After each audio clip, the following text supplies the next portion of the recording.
The wind, sweeping through the jagged teeth of the Rocky Mountains, did not howl. It shrieked. It was the winter of 1989, deep in the frozen, unforgiving expanse of Wyoming, in a forgotten stretch of topography the mapmakers had aptly designated as Dead Valley. The Cold War was supposedly drawing to a close, the world breathing a collective sigh of relief as politicians shook hands in warm rooms. But the men of the 72nd Infantry Detachment knew nothing of peace. They were navigating a top-secret proving ground, an isolated stretch of high-altitude hell designed to test the limits of human endurance and the supposed infallibility of modern military technology. 72 men marched in a staggered column through snow that routinely swallowed them to their knees. The temperature was 22 degrees below zero, dropping steadily as the pale, indifferent afternoon sun surrendered to the looming granite shadows of the peaks. The air was thin, sharp as broken glass in their lungs. Every breath was a physical labor, every step a brutal negotiation with the ice concealed beneath the powder. They were ghosts walking through a white void. And then there were only 71. Private First Class Michael O'Rourke was walking point, breaking the trail. He was a broad-shouldered kid from a Pennsylvania steel town, carrying the M60 machine gun and the heavy burden of the vanguard. One moment he was a solid, moving silhouette against the blinding white. The next, he was gone. He did not stumble. He did not cry out. He simply folded into the snow like a marionette with its strings violently severed. There was no sound. There was no crack of a rifle. No echoing boom rolling down the valley walls. No muzzle flash to pierce the gray gloom of the blizzard. There was only the sudden, heavy thud of a human body hitting the frozen earth, and the immediate, terrifying blooming of crimson heat melting the snow around O'Rourke's shoulder. For 3 agonizing seconds, the column continued to move, the men's brains unable to process the data their eyes were feeding them.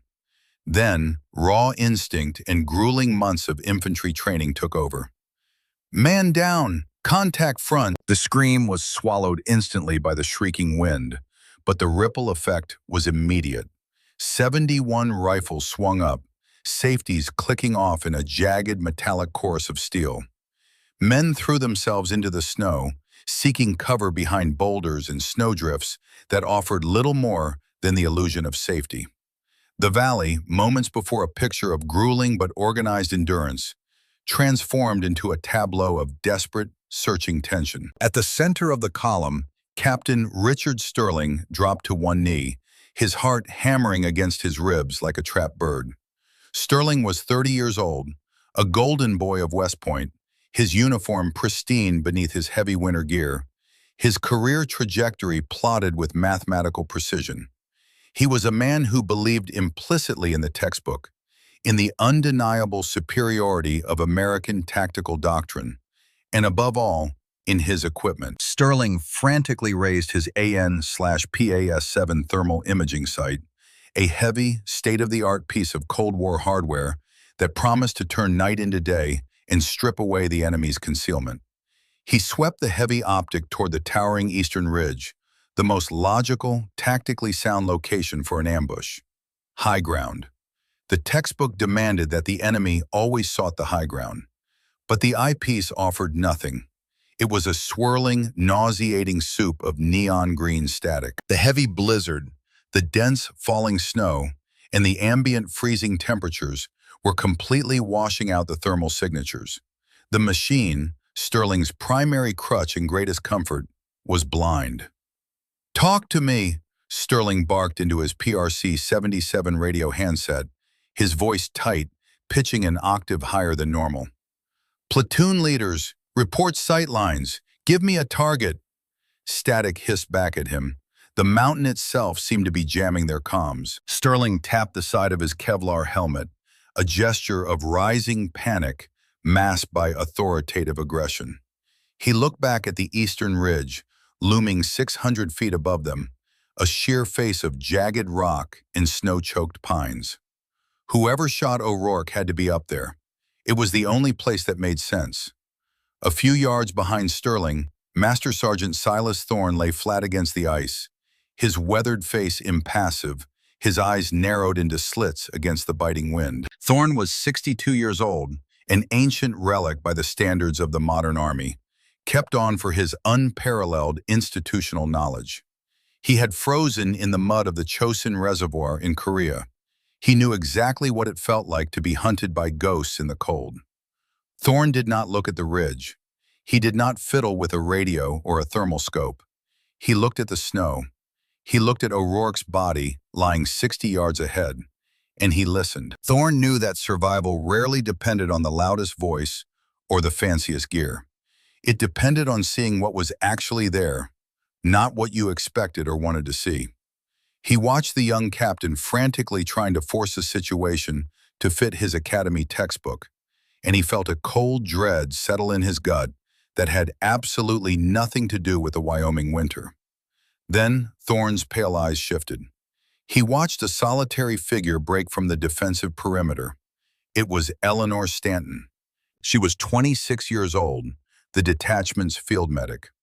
In the hyper-masculine, ego-driven world of the infantry, Eleanor was often overlooked, relegated to the background, considered a necessary logistical asset rather than a tactical player. She wasn't built like a linebacker. She was lean, quiet, with eyes the color of slate and a demeanor that bordered on icy. She was not a product of military academies or elite combat schools. She was the daughter of a Montana hunting guide. Before she ever learned to tie a tourniquet or push an IV, she had learned to track elk through knee-deep powder, to read the shift of the wind by the way the pine needles shivered, and to understand that out in the wild, the loudest things were usually the most frightened. Eleanor did not run toward O'Rourke. Running was for the panicked. Running made you a target. She moved with a terrifying, fluid grace, staying impossibly low to the ground. She slithered like a predator, using the subtle undulations of the valley floor, the slight dips and rises of the snowpack that the other men, blinded by their fear of the ridge, didn't even notice. Thorne watched her go. He saw the way she kept her head down, the way she didn't blindly stare up at the mountain like the rest of the boys. She was reading the ground. Thorne felt a microscopic flicker of hope. He adjusted his grip on his M16A2 rifle, his thumb resting heavily on the safety. It took Eleanor 90 grueling seconds to reach O'Rourke. The wind was whipping the snow into blinding vortexes, threatening to bury the young private alive. When Eleanor slid in beside him, her knees hitting the hard-packed ice beneath the powder, she didn't offer empty words of comfort. Comfort was a luxury for the warm. "O'Rourke, look at me." Her voice was a flat, even command, cutting through the roaring wind. O'Rourke's eyes were wide, glassy with profound shock. His lips were blue, trembling violently. He was clutching his right shoulder, blood pumping through his thick winter gloves, rapidly freezing into dark, jagged icicles. I didn't hear it," O'Rourke stammered, his teeth chattering so hard they sounded like a rattlesnake. Captain, where are they?" "Stay still. Keep your heart rate down," Eleanor ordered, her hands already moving with mechanical precision. She ripped open her trauma kit. Her fingers, though numb from the biting cold, were perfectly steady. She didn't look at the ridge. Her focus narrowed entirely to the 4-inch radius of torn fabric and shattered flesh on O'Rourke's shoulder. In the medical bay, the first priority is stopping the bleeding. But in the field, under the shadow of an unknown shooter, the wound is a map. It tells a story. Eleanor's mind shifted seamlessly from medic to hunter. She cut away the heavy Gore-Tex and Kevlar. The entry wound was small, neat, high on the right shoulder, just below the clavicle. She pressed a heavy gauze pad into the cavity, her eyes flicking to O'Rourke's face to gauge his pain response, then rolled him slightly to his left to find the exit wound. She found it just below the shoulder blade, a larger, ragged hole where the supersonic round had blown out the back. Eleanor froze. Her hands stopped moving. The wind continued to scream, but inside her mind, everything went completely, horrifyingly silent. She looked at the entry wound again, then the exit. She drew an invisible line between the 2 points, tracing the trajectory of the bullet through the young man's flesh. The textbook, the captain's frantic orders, the screaming logic of every infantryman on the ground said the sniper was up high. If a shot came from the 600-foot ridge to their east, the bullet would have a steep downward trajectory. It would have entered O'Rourke's shoulder and traveled diagonally down through his chest cavity, likely destroying his lung or his heart before exiting near his lower ribs. But the line connecting O'Rourke's wounds was nearly horizontal. The angle of declination was incredibly shallow, maybe 10, 15 degrees at most. The bullet hadn't come from the sky. It had come from the earth. Eleanor lowered O'Rourke back into the snow, packing the wound tightly and applying unyielding pressure. Her slate-gray eyes scanned the immediate environment, looking at the valley from a completely different perspective than the 70 men around her. She wasn't looking for cover. She was looking at the physics of the kill zone. She remembered her father, standing on a ridgeline in the Bitterroots, pointing down at a deep, narrow gorge. "Listen to the quiet, El," he had said. "In a place like this, sound doesn't echo. It gets swallowed. It bounces off the parallel walls and cancels itself out. A man could fire a cannon down there, and up here you'd barely hear a whisper." Dead Valley was a perfect acoustic trap. The steep, narrow walls of granite didn't reflect sound. They absorbed and dispersed it. The sniper wasn't using a silencer. He didn't need one. He was using the geography of the valley itself to mask the report of his rifle. And the supersonic crack of the bullet, the sonic boom that travels ahead of the projectile, had reached O'Rourke a fraction of a second before the impact, rendering it a single, terrifying event. The sniper was not on the mountain. The sniper was on the valley floor, firing almost flat, firing from somewhere straight ahead, directly in their path of travel. "Medic!" Captain Sterling's voice cracked over the short-range comms, loud and jarring in Eleanor's earpiece. "Status on O'Rourke." Eleanor keyed her mic, keeping her head down, pressing herself into the snow. "Private O'Rourke is stable, Captain. Clean through and through the shoulder. Missed the artery. But, sir..." Sterling cut her off, his voice dripping with the adrenaline-fueled certainty of a man who was about to make a terrible mistake. "Copy that. Prepare him for transport. Platoon leaders, listen up." Eleanor could hear the shift in Sterling's tone. The panic had been temporarily replaced by decisive, academy-bred bravado. He had formulated a plan. He had found a chapter in his mental textbook that seemed to fit. "Thermal is blind, and we have no visual on the muzzle flash," Sterling barked into the radio, his voice echoing in the earpieces of the 70 men pinned in the snow. "The enemy is utilizing the weather and the high ground on the eastern ridge to pin us down. We are sitting ducks in this valley. We are not going to wait here to be picked off." Eleanor's heart turned to ice. She looked at the flat, horizontal path of the wound under her hands. "No," she thought. "No, you arrogant fool." "Alpha and Bravo squads," Sterling's voice crackled, commanding, absolute. "Fix bayonets. On my mark, we are going to lay down suppressing fire on the eastern ridgeline. Under the cover of that fire, Charlie Squad will flank right and begin a staggered ascent up the eastern slope. We take the high ground. We flush the bastard out." A heavy, suffocating silence fell over the radio net. The men were terrified, but they were soldiers. They would obey. Eleanor could hear the metallic clatter of bayonets being fixed to rifles over the howling wind. She looked toward the front of the column. She could barely see Sterling through the driving snow, a dark shape crouching behind an outcropping of rock, pointing his rifle toward the sheer, impossible cliffs to their right. To execute a flanking maneuver up that mountain, Charlie Squad would have to stand up. They would have to abandon the meager cover of the valley floor and expose themselves on the steep, open incline of the ridge. They would be moving slow, fighting the deep snow and gravity, staring up at a ghost they believed was looking down at them. But the ghost wasn't looking down. The ghost was looking straight at them, from the front, from the valley floor. If those men stood up and began to climb the eastern ridge, they would be presenting their entire broadside profiles to a sniper who was waiting straight ahead. It wouldn't be a flanking maneuver. It would be a firing squad. Sterling was about to order 24 American soldiers to march slowly and deliberately into a meat grinder, all because he trusted his assumptions more than the physical evidence written in a young man's flesh. "Captain Sterling, hold your order." Eleanor's voice was sharp, cutting across the commandant.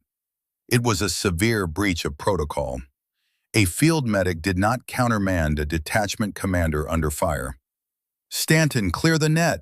Sterling snapped back, his voice thick with fury. "Do your job and tend to the wounded. Alpha Squad, prepare to lay down fire." "Sir, you are wrong," Eleanor shouted into the mic, her hand pressing harder into O'Rourke's shoulder to ground herself against the storm. "The shooter is not on the ridge. Do not send those men up that mountain." "I said clear the net, specialist," Sterling roared. "That is an order. I will have you court-martialed if you interrupt this chain of command again. I am looking at the tactical reality." "You are looking at nothing, Captain," Eleanor fired back, the deferential tone completely stripped from her voice. The wind howled around her, carrying the scent of metallic blood and ancient ice. "Look at the wound. The trajectory is less than 15 degrees. A shot from that ridge would be plunging fire, 60 degrees or more. He didn't shoot down at us. He shot across at us. The sniper is on the valley floor, dead ahead." There was a long, agonizing pause on the radio. The wind shrieked. For a moment, Eleanor thought she had broken through. She thought the pure, undeniable logic of the ballistics would pierce the captain's armor of arrogance. But men like Richard Sterling do not retreat when challenged. They double down.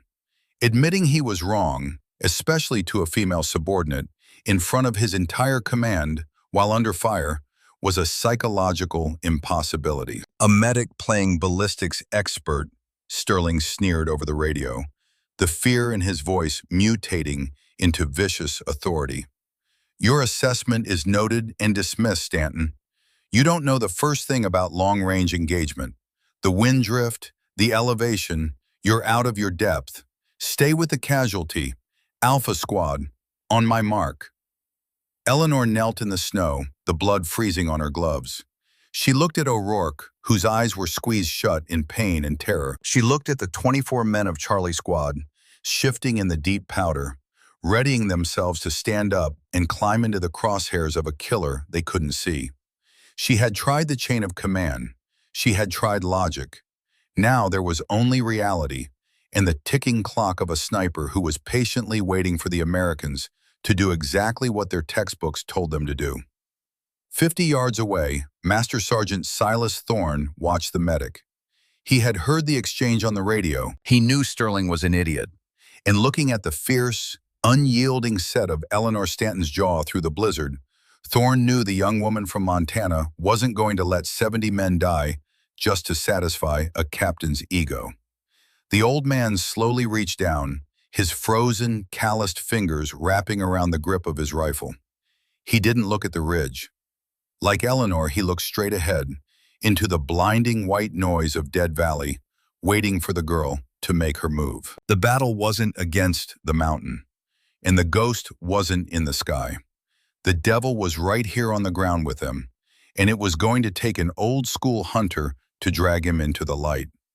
The words of Captain Sterling hung in the freezing air like a death sentence, suspended in the swirling white vortex of the Wyoming blizzard.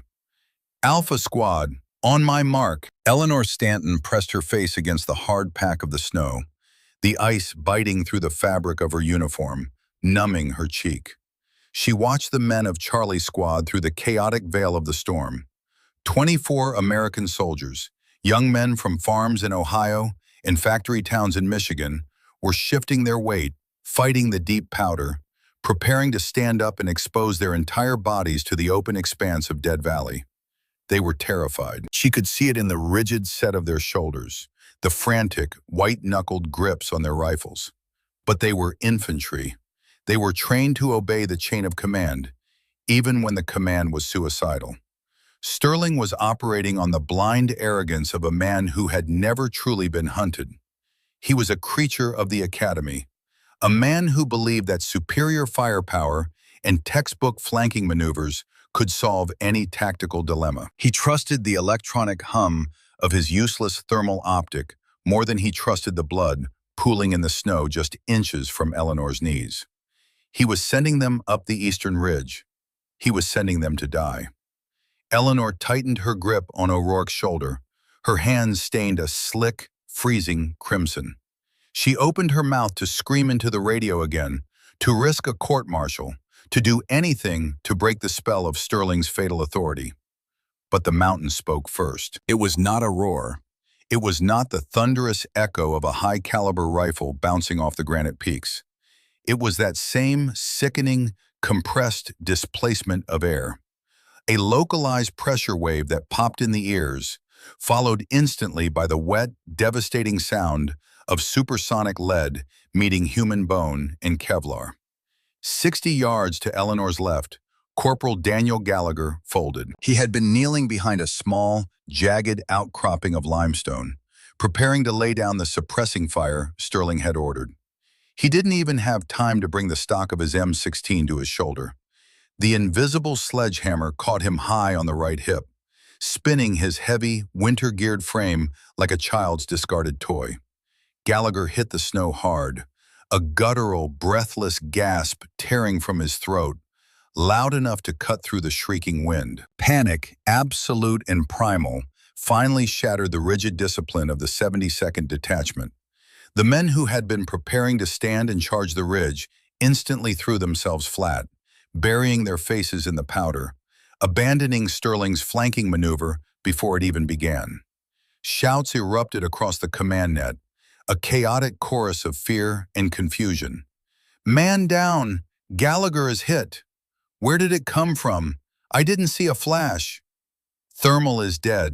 We're blind out here, Captain." Sterling's voice returned to the radio, stripping away the polished academy veneer, revealing the raw, unadulterated panic of a leader who had completely lost control of his battlefield. "Hold positions. Charlie Squad, stay down. Talk to me, Alpha. Give me a bearing." But there was no bearing to give. The snow continued to fall in heavy, blinding sheets, burying the valley in a suffocating white noise. The enemy remained a ghost. Eleanor did not panic. The fear was there, a cold, heavy stone sitting at the bottom of her stomach, but she did not let it consume her. In the frozen wilderness of Montana, panic was what killed you. When the temperature dropped below zero and you lost the trail, panic made you run, made you sweat, made you freeze. Survival required a ruthless, mechanical calm. She finished packing O'Rourke's shoulder, tying off the pressure bandage with stiff, precise movements. "Stay low, O'Rourke. Do not move a single muscle," she whispered, her voice an anchor in the storm. The young private gave a microscopic nod, his eyes locked on her with the desperate trust of a drowning man. A heavy shadow suddenly blocked the meager, ambient light above her. Eleanor instinctively reached for the heavy combat knife strapped to her webbing, but her hand stopped when she recognized the battered, snow-crusted silhouette of Master Sergeant Silas Thorne. The old veteran moved differently than the younger men. He didn't scramble or flinch. He slid through the snow with the deliberate, agonizingly slow economy of motion of a man who had spent his youth crawling through the frozen mud of the Chosin Reservoir, dodging Chinese machine gun fire. He pressed himself flat into the snow beside Eleanor, his ancient, weathered face inches from hers. His eyes, pale and sharp as chipped flint, were completely devoid of fear. "The captain is a damn fool, Stanton," Thorne said, his voice a low, gravelly rasp that barely carried over the wind. He didn't bother using the radio. The radio was for men who needed to hear themselves speak. "He's going to get them all killed, Master Sergeant," Eleanor replied, her voice equally low, her slate-gray eyes scanning the flat, unbroken expanse of snow directly to their front. He still thinks the shooter is on that ridge. Thorne slowly turned his head, looking up at the towering cliffs of the eastern face, then looked back at the flat terrain ahead. He chewed on the inside of his cheek, a grim, humorless smile touching the corners of his mouth. The textbook says the enemy takes the high ground. Sterling can't read anything but the textbook. He trusts that piece of plastic thermal junk more than he trusts his own two eyes. But you ain't looking at the mountain, are you, kid? The entry wound on O'Rourke is horizontal, Eleanor stated, the clinical precision of her medical training merging seamlessly with the predatory logic of a hunter. The angle of declination is practically zero. You can't shoot a man at a flat angle from 600 feet up a sheer cliff. It defies gravity. The shot came from the valley floor. Thorne nodded slowly, the snow caking in the deep lines of his face. He remembered the Korean winter of 1950. He remembered entire battalions of American boys dying because the officers in the rear echelon refused to believe the reports coming from the men freezing in the dirt. He had seen the lethal consequences of arrogant assumptions. "I heard your old man was a tracker up in the Bitterroots," Thorne muttered, his eyes locked on the chaotic white void ahead of them. "He was," Eleanor said. "He teach you how to hunt?" "He taught me how to listen," Eleanor corrected quietly. "And he taught me to never trust the machine when the ground is telling you a different story." Thorne shifted his weight, pulling his weapon closer to his chest. "Sterling has 70 men pinned down in an icebox, waiting for a ghost to pick them off one by one. The boy is paralyzed. He's waiting for the storm to break, or for a miracle, and neither one is coming. If we stay here, we freeze, or we bleed out. You know where this bastard is, Stanton?" "Not exactly. Not yet," Eleanor admitted, her eyes narrowing as she studied the subtle, shifting contours of the snowpack ahead. "But I know where he isn't, and I know I can't find him from behind this rock." Thorne looked at the young woman. In an army that often relegated women to the rear echelons, that treated medics as necessary burdens rather than tactical assets, Eleanor Stanton was an anomaly. She possessed a cold, calculating stillness that Thorne had only ever seen in the deadliest, most hardened combat veterans. She didn't have the bravado of the infantry boys, but she had something far more dangerous. She had patience. "You step out of this perimeter, you're on your own, Doc," Thorne whispered, the gravel in his voice thickening. "Sterling sees you moving, he'll likely try to court-martial you before the sniper even gets a bead on you." "Let him try," Eleanor said flatly. Thorne reached out, a heavy, gloved hand gripping her shoulder for a brief, solid second. It was a transfer of authority.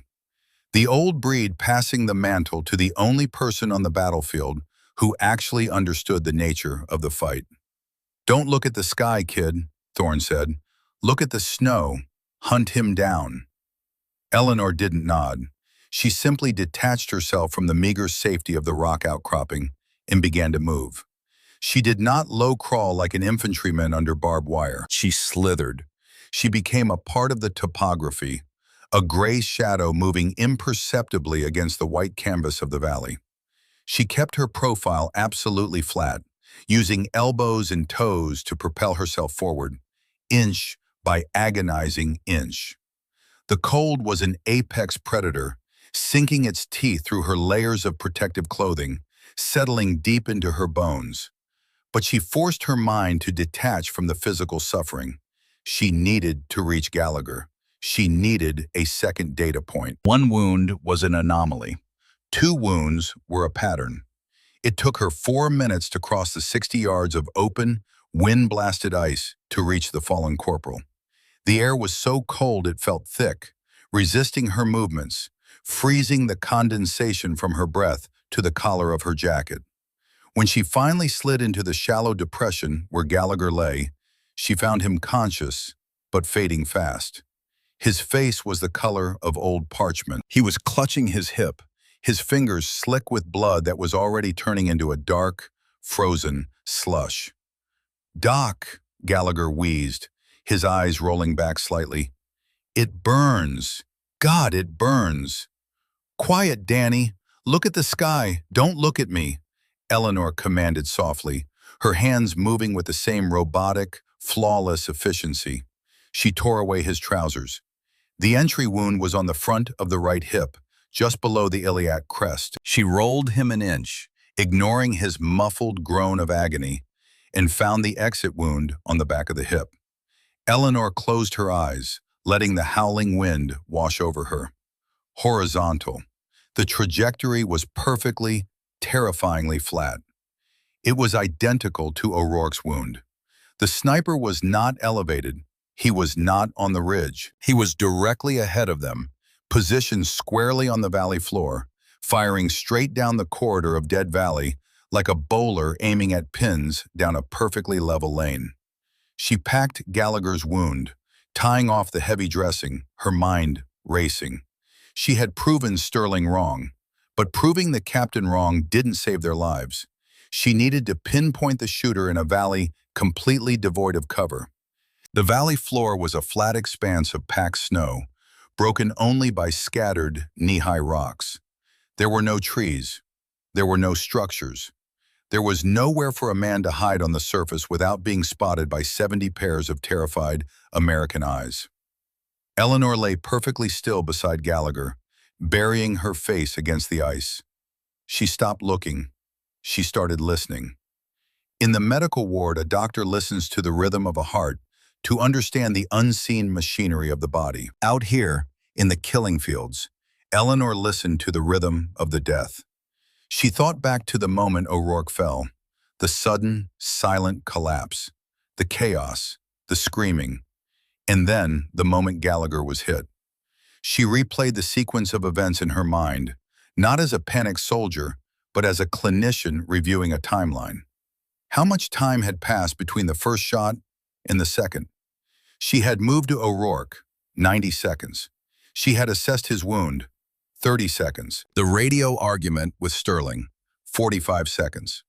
The pause before Sterling gave the order to Alpha Squad, 15 seconds. And then Gallagher was hit. 3 minutes, 180 seconds.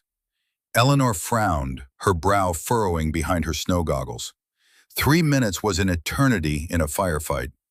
A trained sniper with a bolt-action rifle, even firing from a concealed position, could cycle a new round into the chamber and reacquire a target in less than 5 seconds. A semi-automatic rifle took fractions of a second. If this sniper had a clear line of sight down the valley floor, if he had 70 targets panicked and pinned down in the open, why did he wait 3 full minutes to take his second shot? He wasn't waiting for a target. The valley was full of targets. He was waiting because he had to. Eleanor slowed her breathing, matching the rhythm of the howling wind. She imagined herself as the shooter. To remain completely invisible on a flat, snow-covered valley floor, surrounded by 70 combat-trained infantrymen, you couldn't just wear white camouflage and lie on the surface. Thermal imaging, even degraded by the storm, would eventually pick up the heat signature of a human body lying in the open. A momentary shift in the wind would reveal the outline of a rifle.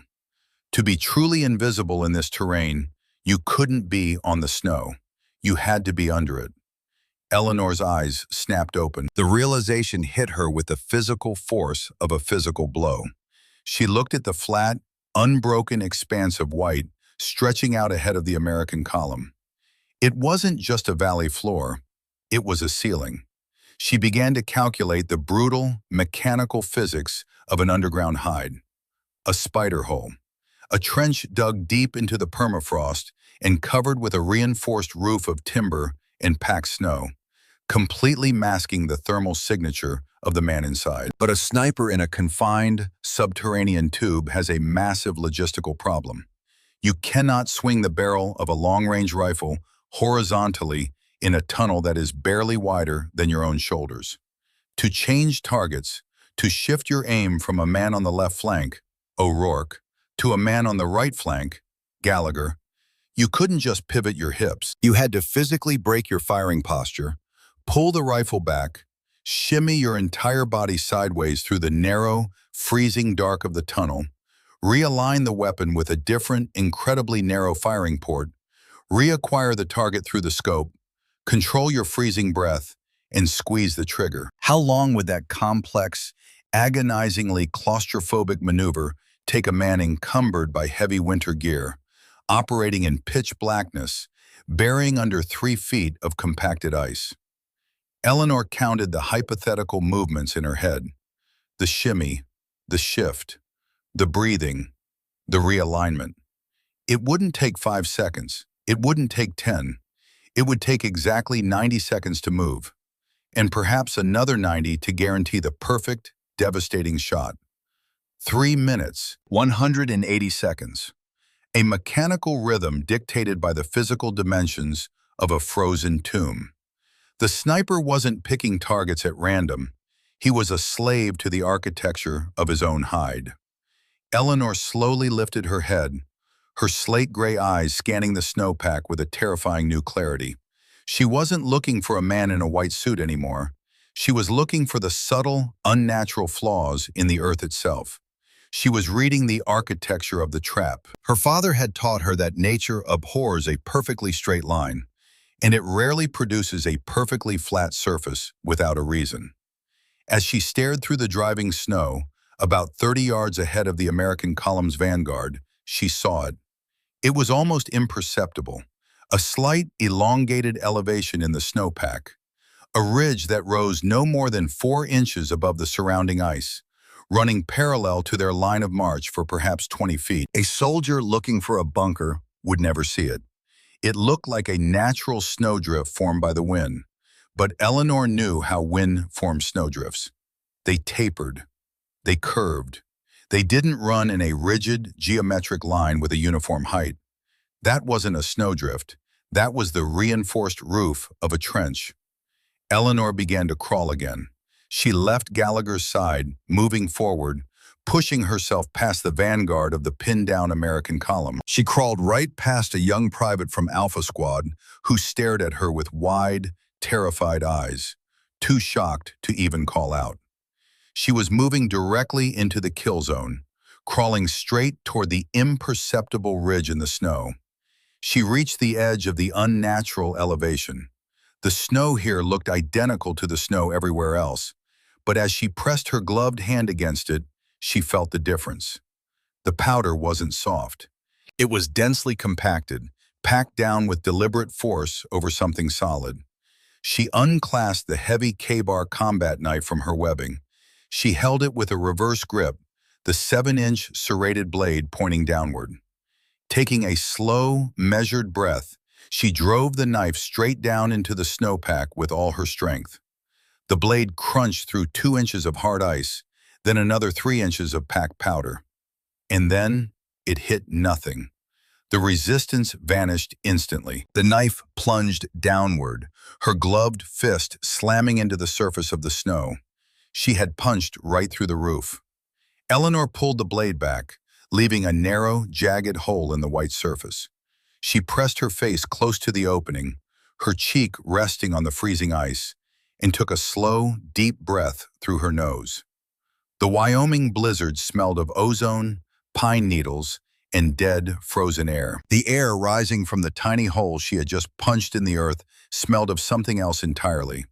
It was faint, almost instantly whipped away by the wind, but to a girl who had grown up cleaning hunting rifles on a Montana porch, it was as distinct as a siren.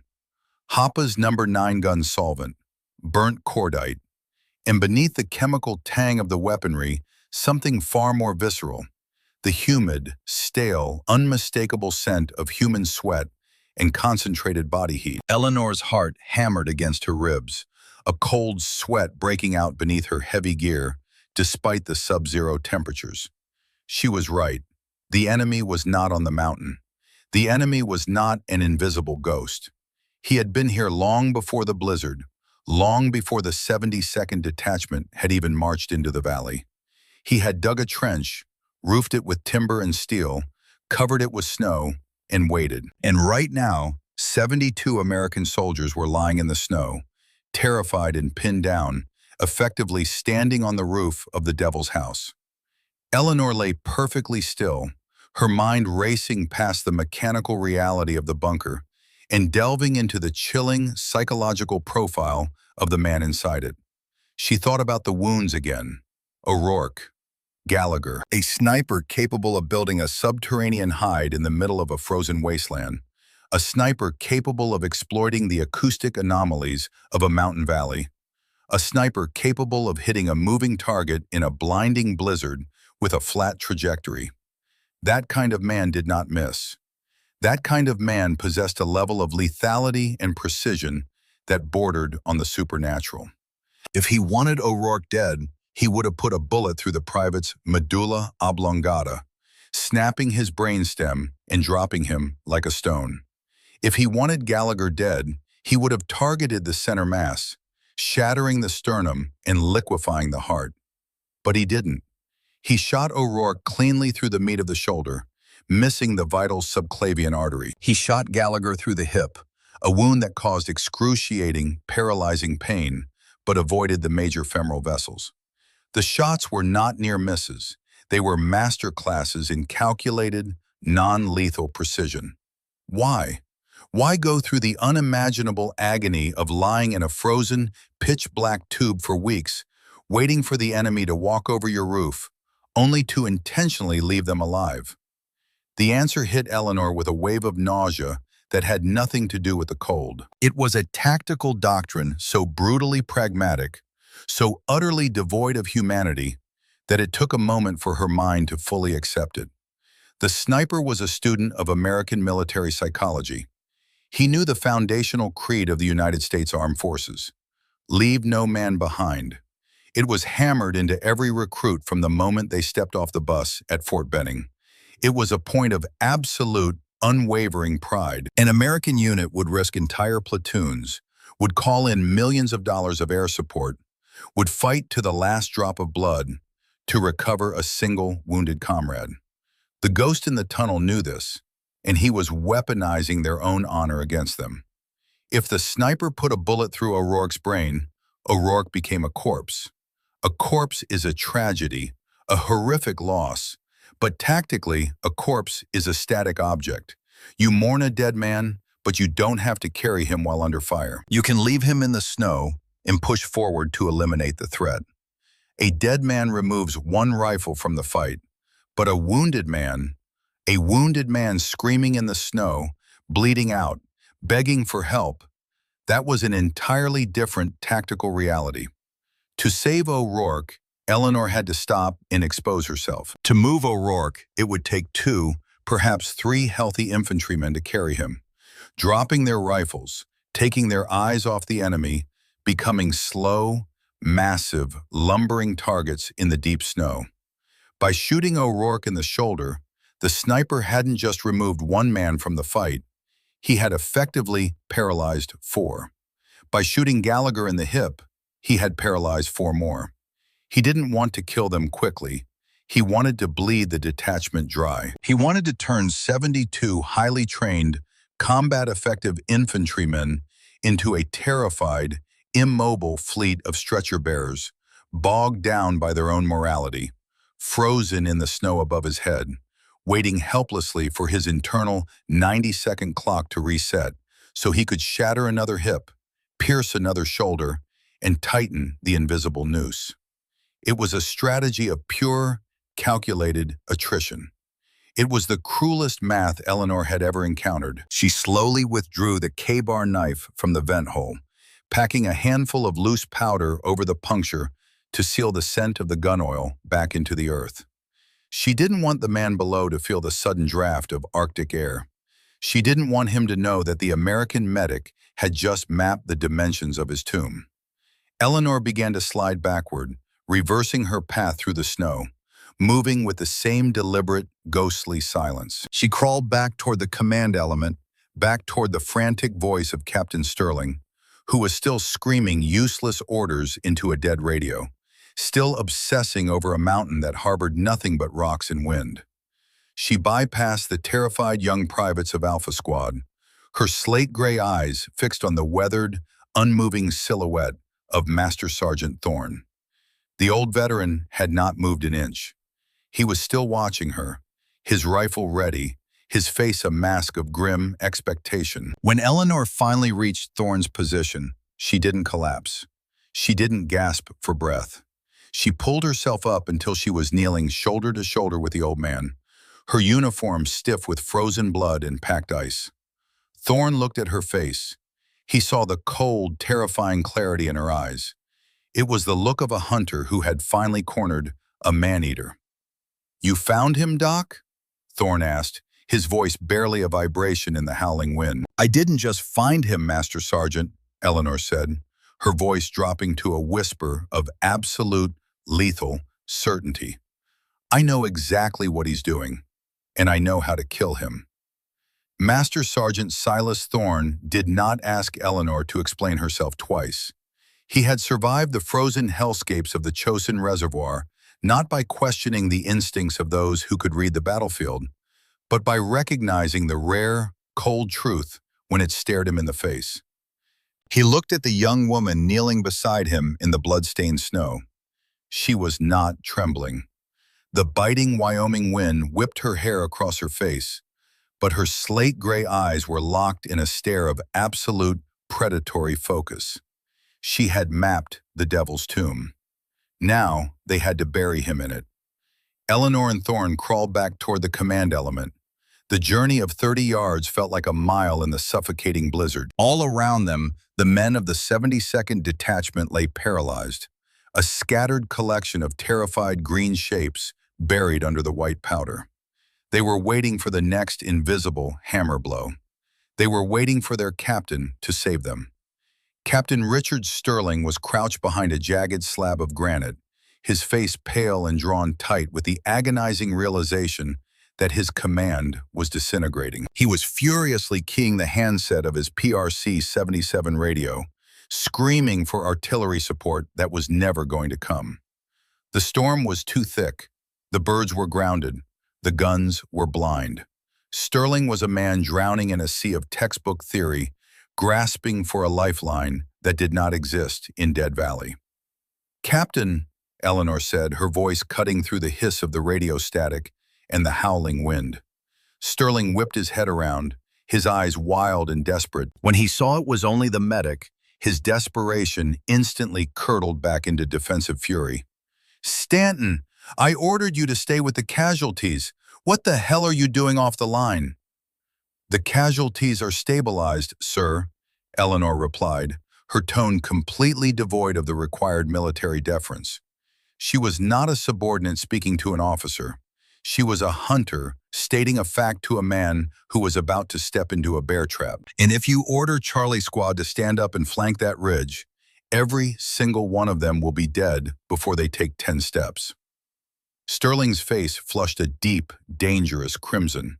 He dropped the radio handset, his hand instinctively dropping toward the flap of his holstered sidearm. "I am relieving you of duty, Specialist. You are a medic, you are out of line, and you are bordering on treason in the face of the enemy. Get back to the wounded before I have you thrown in Leavenworth." "She's not going anywhere, Captain." The voice was low, rough as heavy grit sandpaper, carrying the undeniable weight of decades of spilled blood. Master Sergeant Thorne rose from the snow, not fully standing, but crouching on one knee, his massive frame imposing even in the blizzard. He did not point his M16 rifle at Sterling, but he held it across his chest with a casual, terrifying readiness. His thumb rested heavily on the selector switch. Sterling stared at the old veteran, the West Point bravado fracturing under the sheer, unyielding pressure of Thorne's pale eyes. "Master Sergeant, you stand down. That is a direct order." "With all due respect, sir," Thorne growled, his breath pluming in the freezing air. "You don't know a damn thing about what's killing your men right now. Your thermal scope is a $5,000 paperweight. Your flanking maneuver is suicide. You are reading a map, Captain. Stanton here is reading the ground. I suggest you shut your mouth and listen to her, or neither one of us is walking out of this valley." It was mutiny, quiet, desperate, and absolutely necessary. Sterling looked at the heavy combat knife strapped to Thorne's webbing, then at the unwavering stare of the medic. The academy had not prepared him for this. It had not prepared him for the total collapse of authority in the face of primal survival. He swallowed hard, the muscles in his jaw ticking. He slowly pulled his hand away from his holster. "Make it fast, Stanton," Sterling hissed, his voice trembling with a mixture of rage and terror. "Tell me what you think you know." Eleanor did not hesitate. "The shooter is not on the mountain. He's right in front of us. He has a subterranean trench dug into the valley floor, reinforced and covered with packed snow. He's firing at a flat trajectory, shooting straight down our column." Sterling scoffed, a desperate, disbelieving sound. "Under the snow? That's impossible. We would have seen it. Thermal would have picked up the heat signature."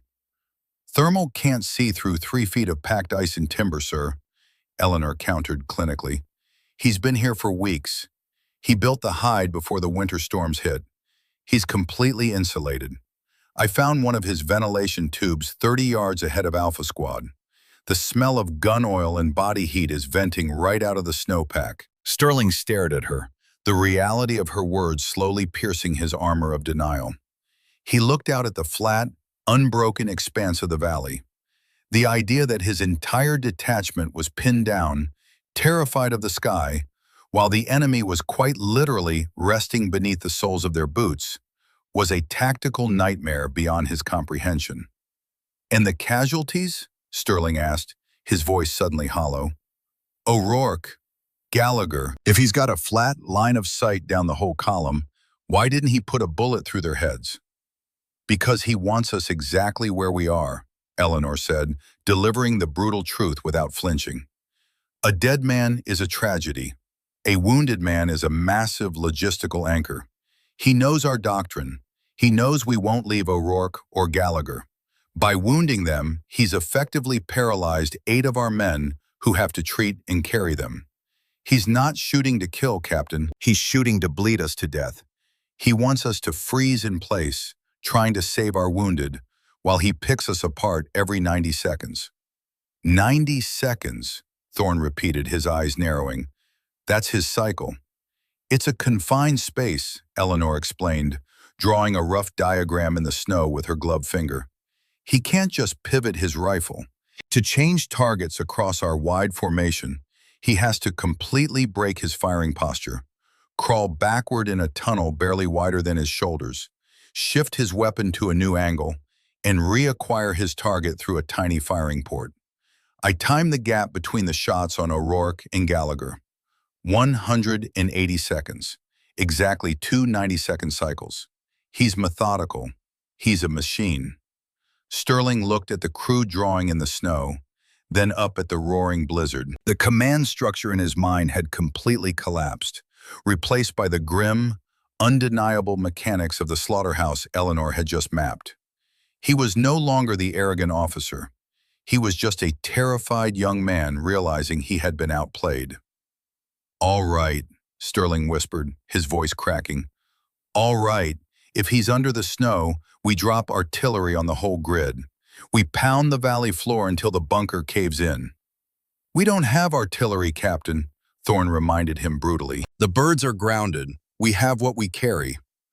"Then we use the satchel charges," Sterling said, grasping at straws, his panic rising again. "We have C4. We have fragmentation grenades. We crawl forward and we blow the roof off his damn trench." "No," Eleanor said firmly. "You can't just blow the roof. It's reinforced.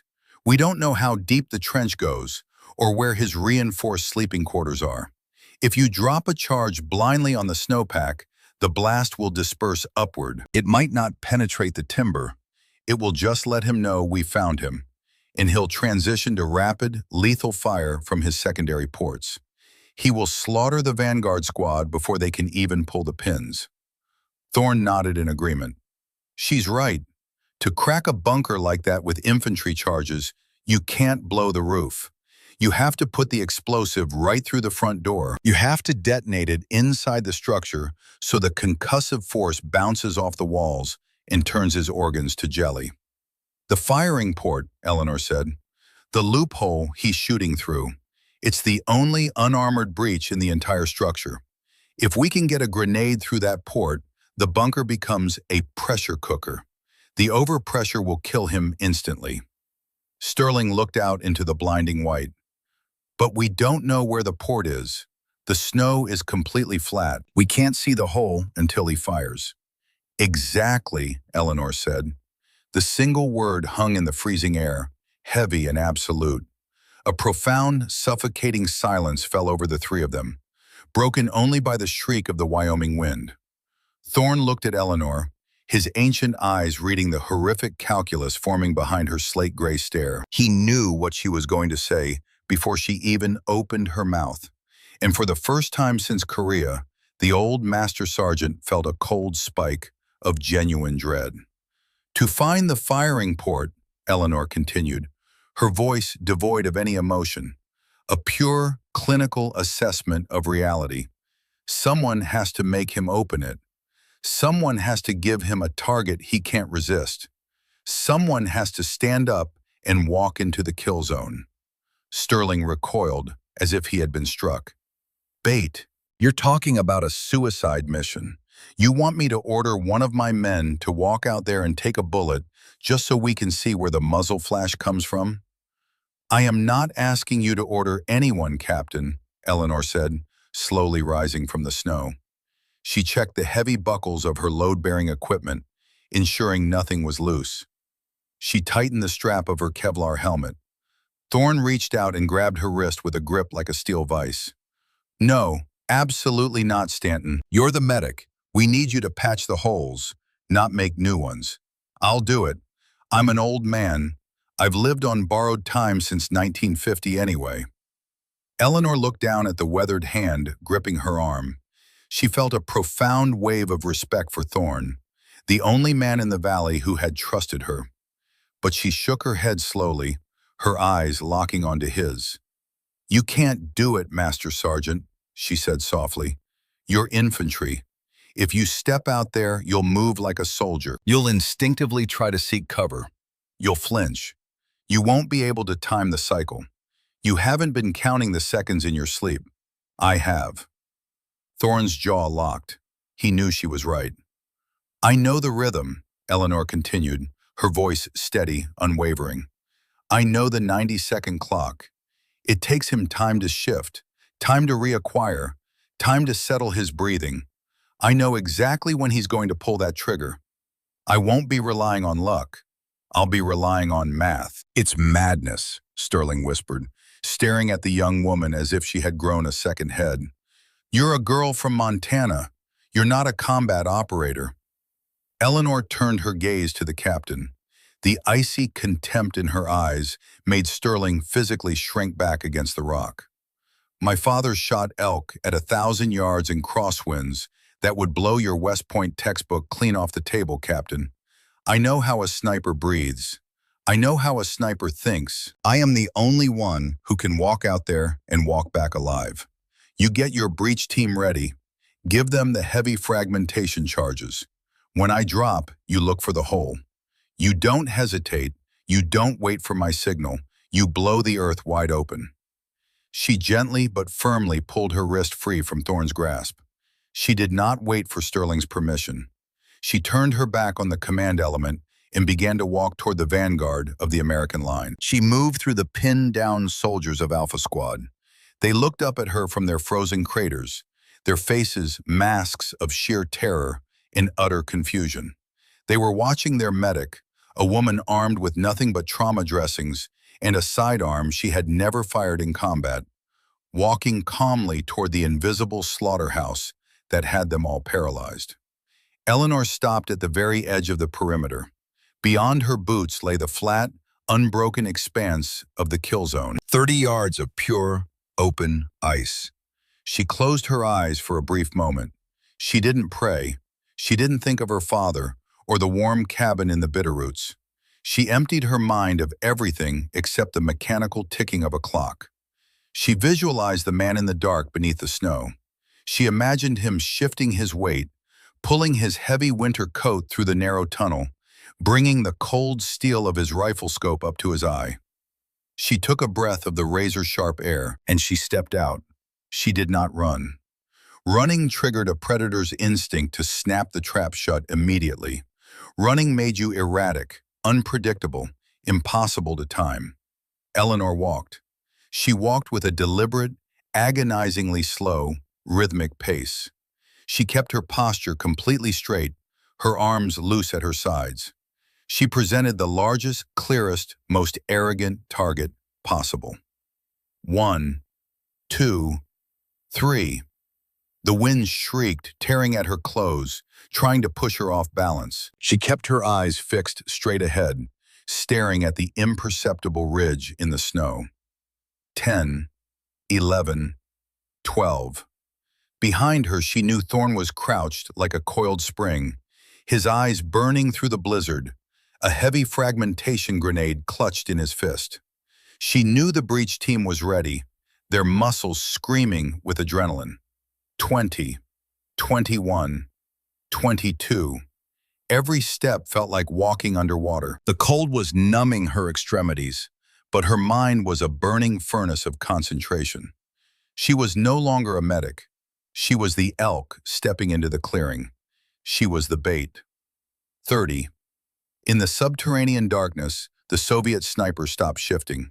He had seen the movement. A single, upright figure walking calmly into the teeth of the blizzard. He pressed his eye against the rubber cup of his scope. The crosshairs, illuminated by a faint tritium glow, settled on the center of Eleanor's chest. He did not understand the American's action. It was tactical suicide. It was irrational. But a target was a target. 40, 41. Eleanor's heart hammered a frantic, deafening rhythm against her ribs. Fear, cold and primal, clawed at the edges of her consciousness, begging her to throw herself down, begging her to hide in the snow. She ruthlessly crushed it. If she dropped now, the sniper would simply wait. He had all the time in the world. She had to give him the perfect shot. She had to make him commit. 50.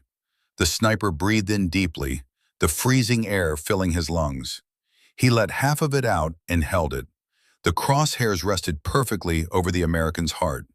He applied 3 pounds of pressure to the hair trigger of his customized SVD Dragunov rifle. 60. Eleanor felt the crosshairs. It was an impossible, phantom sensation, a prickling of the hairs on the back of her neck, a heavy, invisible weight pressing against her sternum. The hunter's instinct, honed by a lifetime in the wild, screamed at her that she was being observed by death itself. 70, 71. She did not break her stride. She did not blink. 80. The sniper applied the final ounce of pressure. The sear broke. The firing pin struck the primer. 85. Eleanor's internal clock reached the absolute limit of human endurance. The math in her head reached its violent conclusion. 86. 87, 88.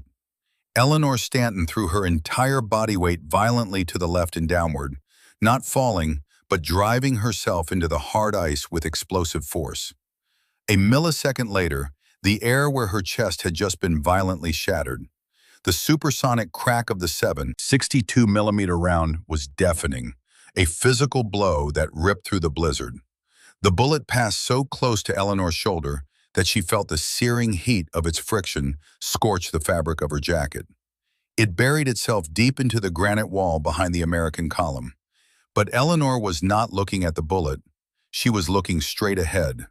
The moment the sniper fired, the suppressed muzzle blast punched a perfectly round hole through the packed snow 30 yards away. The sudden, violent expulsion of hot gas and burning cordite instantly melted the frost around the opening, creating a stark, black circle against the blinding white.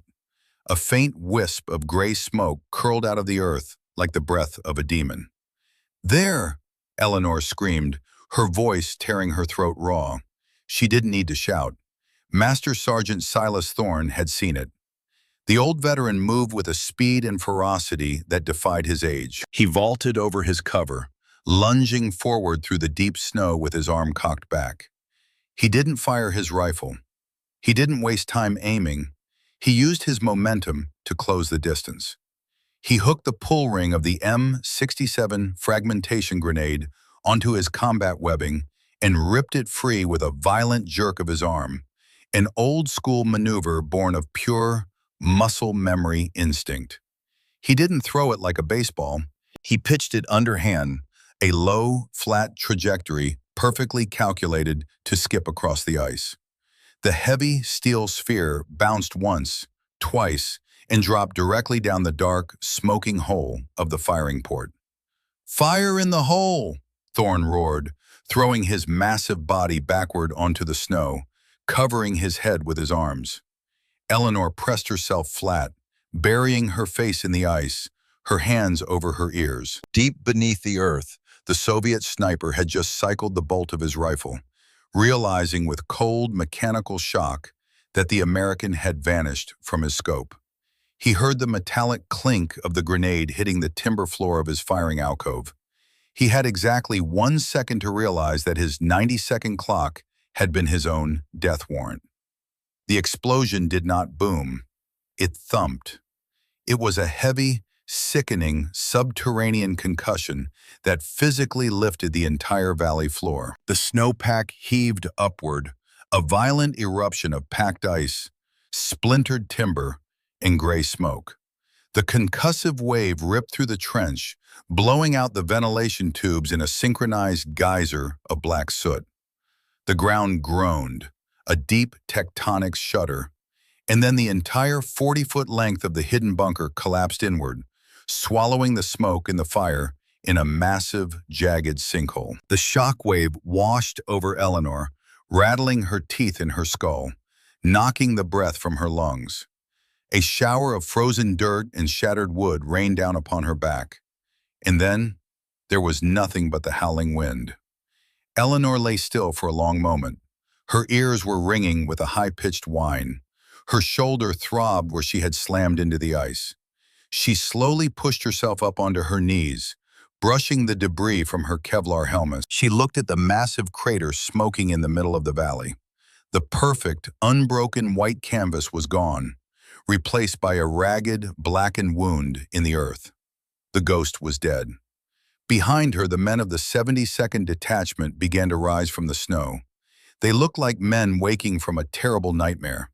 They stared at the crater, then they stared at the lone female medic kneeling in the ice, 30 yards ahead of their lines. They realized, with profound, humbling clarity, that the quiet girl from Montana had just walked into the jaws of hell and ripped the devil's teeth out.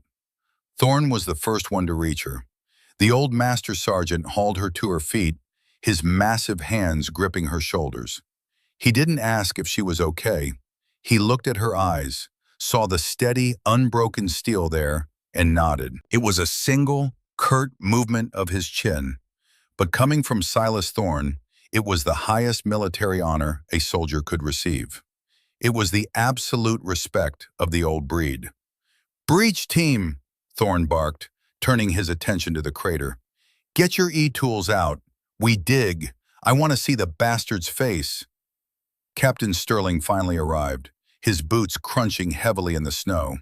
He looked at Eleanor, his face a complex mask of shame, awe, and residual terror. He opened his mouth to speak, perhaps to apologize, perhaps to reassert some shred of his shattered authority.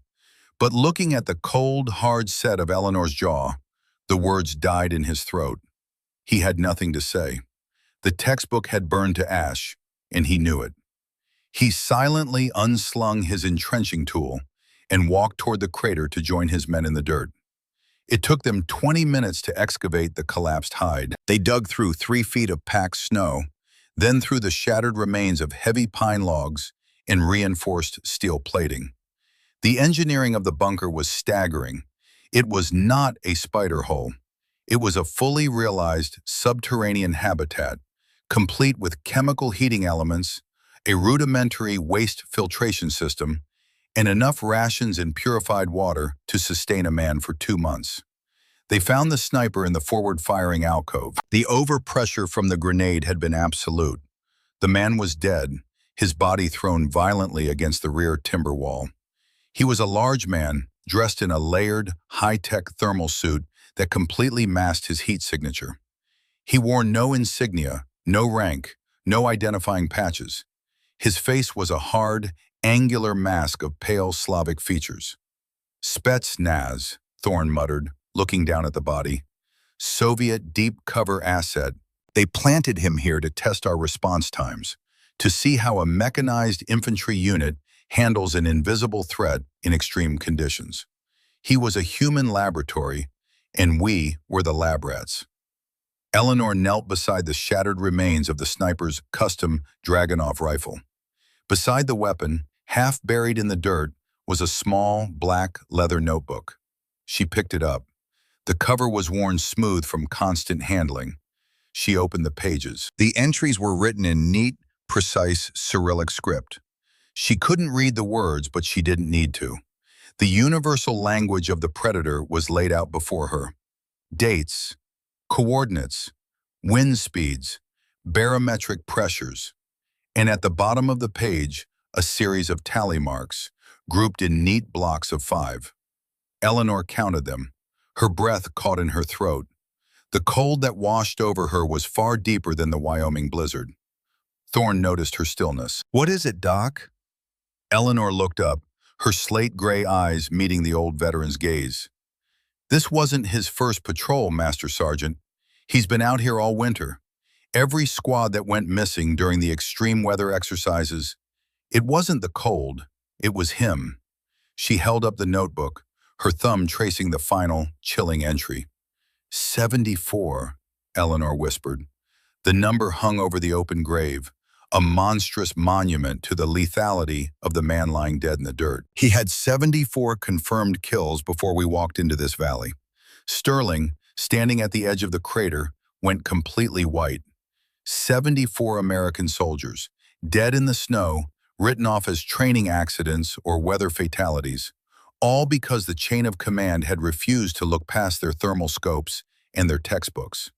If Eleanor had not stopped his flanking order, if she had not timed the 88 second, Charlie Squad would have brought the tally to nearly 100. The storm finally began to break. The shrieking wind dropped to a low, mournful moan. The heavy clouds fractured, allowing a single, pale shaft of winter sunlight to pierce the gloom of Dead Valley. The whine of distant turbine engines echoed off the granite peaks. The medevac choppers were finally inbound. The battlefield transitioned from a kill zone back into a logistical operation. The uninjured men scrambled to mark the landing zones with red smoke, the bright crimson plumes staining the pure white snow. Master Sergeant Thorne stood beside the smoking crater, watching Eleanor Stanton. She hadn't claimed a trophy. She hadn't demanded recognition from the humbled Captain Sterling. She had simply closed the black notebook, handed it to the intelligence officer, and walked away from the grave. She was already kneeling back beside Private O'Rourke, checking the tension on his pressure bandage, her hands moving with the same quiet, mechanical precision she had used to map the sniper's tomb. She spoke softly to the young soldier, reassuring him, doing her job in the cold and the blood. Thorne smiled, a genuine, rare expression that creased his weathered face. He reached into his pocket and pulled out a battered, silver Zippo lighter, a relic from a forgotten war. He flipped it open, the sharp clink cutting through the noise of the approaching helicopters, and lit a half-crushed cigarette. He took a deep drag, letting the smoke fill his lungs. The world was changing. The brass was obsessed with microchips, thermal optics, and digital warfare. They thought the old ways were dead. They thought wars would be won by men looking at screens in air-conditioned rooms. But watching the young medic from Montana stabilize her patient in the frozen mud of the Rocky Mountains, Thorne knew the truth. When the batteries died, when the screens went black, and when the snow began to fall, the machines would not save you. Survival would always belong to the hunters. It would always belong to the ones who remembered how to listen to the silence, how to read the earth, and how to stand their ground when the devil came knocking. Eleanor Stanton had proved it. The old school wasn't dead. It was just waiting for the right moment to step out of the shadows and pull the trigger. Thorne shouldered his rifle and walked toward the landing zone, leaving the ghost of Dead Valley buried forever in the ice.